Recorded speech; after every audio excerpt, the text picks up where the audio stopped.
meregang nyawa dia melahirkan engkau. 9 bulan 10 hari kau menumpang di perutnya, 2 tahun kau menyusu, melahirkan, menetes darahnya dalam badanmu. Andai kau gendong dia. Begini cara sayang kepada ibu. Wahai kalian yang tak menghormati ibu, yang menyepelekan ibu, yang merendahkan ibu. Malam ini lihat, beliau tidak ada ceramah, tidak ada tausiah, tapi langsung dibuat begini cara menghormati ibu. Ini sekarang banyak orang tak menghormati ibu. Berapa banyak ibu yang awalnya bantu-bantu, lama-lama jadi pembantu. Dulu dia tidak tarawih, kenapa? Karena kita menangis merengek di rumah. Sekarang di hari tuanya dia tidak tarawih juga. Kenapa? Dia menjaga cucunya. Berapa banyak itu terjadi. Jangan sampai. Dia tidak pernah menolak cucunya, dia sayang. Tapi kita yang berpikir, berapa kali dia tidak jadi sholat duha karena kita kencing di kaitnya. Berapa kali dia tidak tarawih karena kita menangis merengek sampai subuh datang. Berapa kali dia tidak iktikaf karena kita. Andai dia masih hidup hari ini, datang, belikan pakaian yang paling dia suka, belikan perhiasan kalau ada. Andai tidak cium tangannya. Tapi yang sudah meninggal dunia, jangan lupa kau doakan, Rabbil firli wali walidayya warhamhuma kama rabbayani shaghira. Berdoa pun kau tak mau, apalagi yang akan kau bawa menghadap Allah Subhanahu wa taala. Bangla Pak Ustaz, dari Pekanbaru Riau kau gendong dia sampai ke Makkah, kembali lagi, belum tentu dapat menebus satu teriakannya saat melahirkanmu. Lalu apa yang bisa kau lakukan?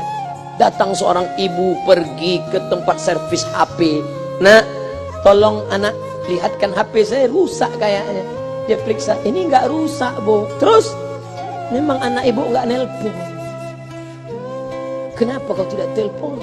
Datang dia ke rumah anaknya. Nah, ibu enggak ada uang mau buka puasa, bisa minjam 100.000. Apa kata si anak? Sebentar ya ma, aku tanya istriku dulu. Ini Ustaz dapat dari mana? Ada yang kirim WA grup. Jadikan ibumu seperti raja, maka rezekimu akan diberikan Allah seperti rezeki raja-raja. Bukan hadis, dapat dari grup WA. Ini ibu minta terus sholat tarawih, tapi sang anak sudah tidak bisa. Aku mau hentikan saja sholat tarawih ini, karena mau buat tenda ini tidak bisa. Tiangnya bambu, sudah bocor. Kita stop saja sholat tarawih bersama ini. Apa kata si ibu? Buatlah sholat tarawih terus, nanti Allah akan berikan engkau gedung yang besar. Dengan gedung besar itu kau akan tetap sholat tarawih. Mana gedung besar itu? Inilah dia gedung besar. Langsung dikabulkan Allah Subhanahu wa taala. Karena setelah Allah langsung orang tua. Wa qadara rabbuka alla ta'budu illa iyyah. Allah sudah wajibkan engkau menyembah Allah. Setelah Allah, wa bil walidaini ihsana. Kedua orang tua. Jangan kau lawan ibumu. Kayak anak-anakku, jangan kau lawan ibumu. Karena kau lawan ibumu, kau tak pernah mencium kebahagiaan. Walaupun hartamu banyak, kau akan berenang dalam air mata penderitaan sampai kematian datang. Ada pezina hidup di dunia senang, ada pecandu narkoba hidup di dunia senang, tapi orang yang durhaka tetap dapat dosanya dibalas Allah di akhirat. Di dunia juga dapat. Ustaz, kalau di akhirat dapat, di dunia dapat, untuk apa lagi di dunia? Yang di dunia itu DP-nya.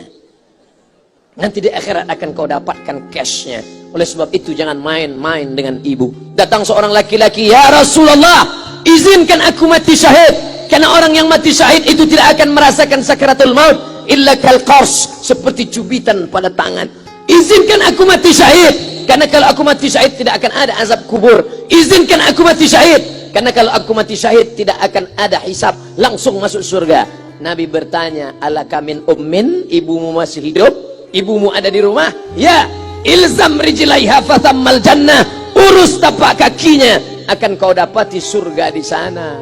Tak perlu kau mati syahid, tapak kakinya kau urus, kau dapati surga di sana. Kalau tapak kakinya kau urus dapat surga, apalagi kau urus kepalanya, apalagi kau urus badannya. Pulang dari sini, urus ibumu, mandikan dia, belikan pakaian yang baik, cari makanan kesukaannya. Kalau dia sudah meninggal, maka kau datang ke sana, langsung dapat tisu. Bapak Ibu yang dimuliakan Allah Subhanahu wa taala. Bapak Ibu yang dimuliakan Allah Subhanahu wa taala, datang seorang laki-laki, kata Nabi sallallahu alaihi wasallam, nanti akan ada laki-laki yang datang kemari minta doanya, doanya kabul. Sahabat heran, Kami yang hidup sama Nabi, kami yang perang sama Nabi, kami yang jihad sama Nabi. Kenapa mesti minta doa dia? Dia tidak pernah ketemu Nabi. Pokoknya nanti kalau dia datang, minta doa sama dia. Setelah Nabi SAW meninggal, barulah dia datang. Orang itu bernama Uwais Al-Qarni. Kenapa doanya makbul? Dia merawat ibunya. Kalau ibumu kau rawat, doamu dikabulkan Allah Subhanahu wa taala. Apa yang kita lihat malam ini adalah buah bakti kepada seorang ibu. Ya Rasulullah, man ahaqqun nas bi husni sahabati? Siapa yang paling layak mendapatkan baktiku? Ummuka. Siapa lagi? Ummuka. Siapa lagi? Ummuka. Ibumu, ibumu, ibumu. Tsumma man? Siapa lagi? Abuka. Kami, Ustadz Jenderal Bintang 5, alim ulama, kami hanya dapat 1, sedangkan kalian ibu dapat 3. Ibumu, ibumu, ibumu. Kenapa ibu dapat 3? Karena ibu bisa melakukan 3. Ibu mengandung, ibu melahirkan, ibu menyusukan. Kalau bapak mau dapat 3, coba yang 3 itu. Pulang dari sini, pergi ke tempat jual kelapa muda, beli 1. Jangan dibelah, ikat di perut 9 bulan 10 hari. Kalau mau merasakan melahirkan, pulang dari sini, pergi ke tempat jual mangga. Telan bulat-bulat, keluarkan bulat-bulat.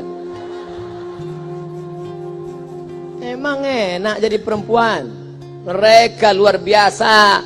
Tanya ibumu, berapa kali dia meninggalkan puasa Ramadan? Saat mengandung engkau, 30 hari dia tak puasa. Saat menyusukan tahun pertama, 30 hari dia tak puasa. Saat menyusukan tahun kedua, 30 hari dia tak puasa. Saat dia mau ganti qadha tahun berikutnya, adik mau menyusul. Hari ini dia belum mengqadha puasanya, dia terhutang di hadapan Allah. Lalu apa yang bisa kau lakukan? Malam ini betul-betul disadarkan. Alhamdulillah, ibu saya masih hidup, umurnya 70 tahun. Saya akan pulang dari kajian malam ini. Nampaknya malam ini saya yang ceramah, saya yang tausiah, tapi saya mengambil pelajaran. Pulang dari sini, saya akan lebih sayang pada emak saya. Saya lebih cinta kepada ibu saya. Saya malu, saya hanya pandai berceramah, berkata, tapi orang sudah mengamalkannya langsung. Haji Halim membelikan gelang ibunya 2 kali sampai 4 kali setahun. Gelang cincin. Sudah dibelikan 2 bulan, hilang. Kemana? Ada orang susah tadi aku kasih. Ternyata itu yang membuat rezeki melimpah ruah.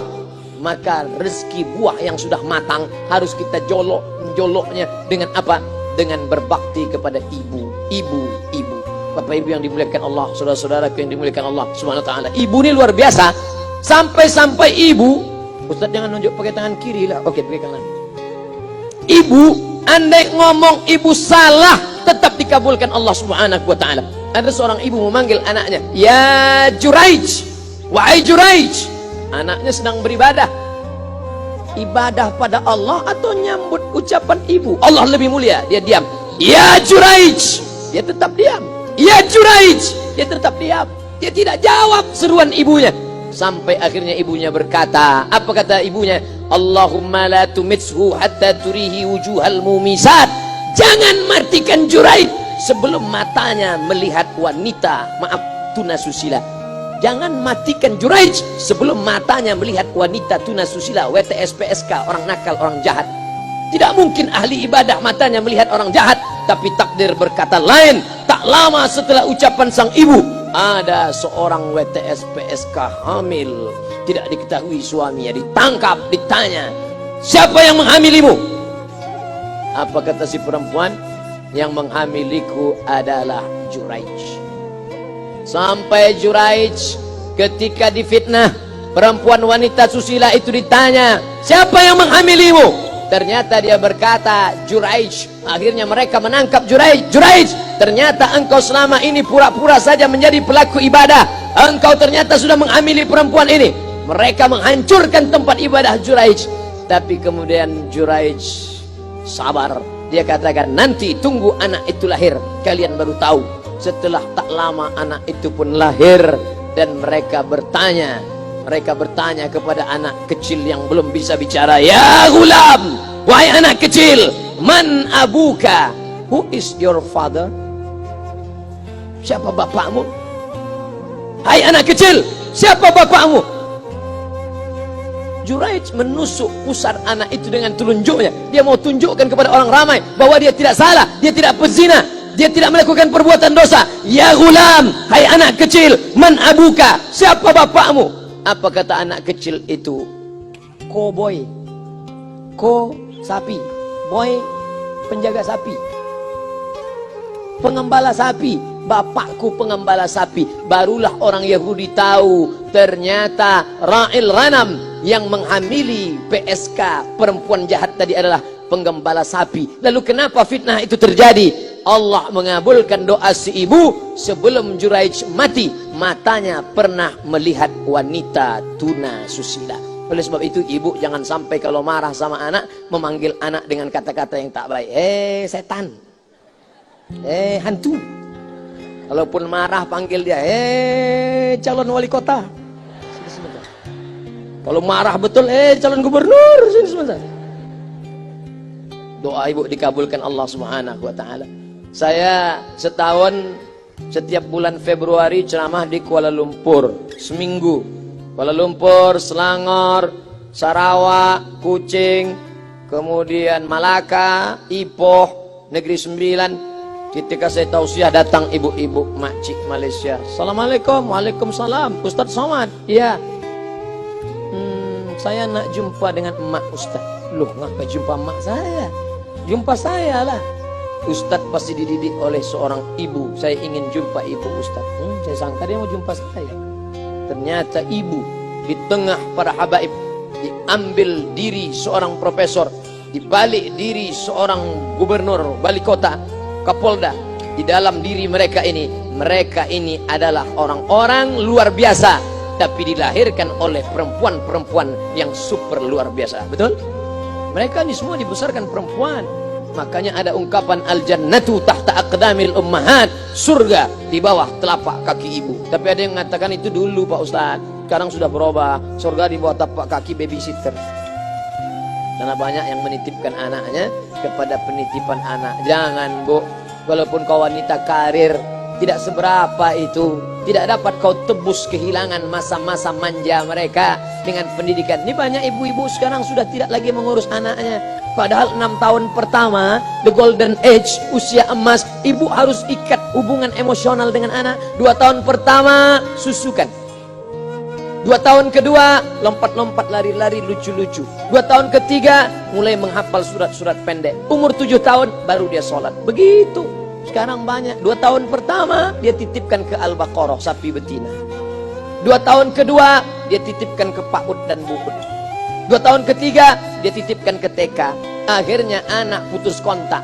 Setelah anak remaja, baru ibunya nanya, Ustaz, kenapa anak saya lebih mau curhat sama pacarnya daripada sama saya? Karena anak sudah lost contact, putus hubungan dengan ibu. Itulah yang dulu dikejar dengan wanita karir. Pergi pagi, pulang petang, peras keringat, banting tulang, tunggang langgang, lintang pukang. Tak dapat kau tebus dengan apapun. Oleh sebab itu, kalau kau sayang kepada mereka, besarkan mereka. Nanti setelah dia SMP, kau tetap bisa berkarir, tetap bisa apapun. Tapi usia emas ini tetap jaga mereka. Di balik anak-anak yang luar biasa, ada ibu yang luar biasa. Di mana letak ibu luar biasa itu? Inilah dia.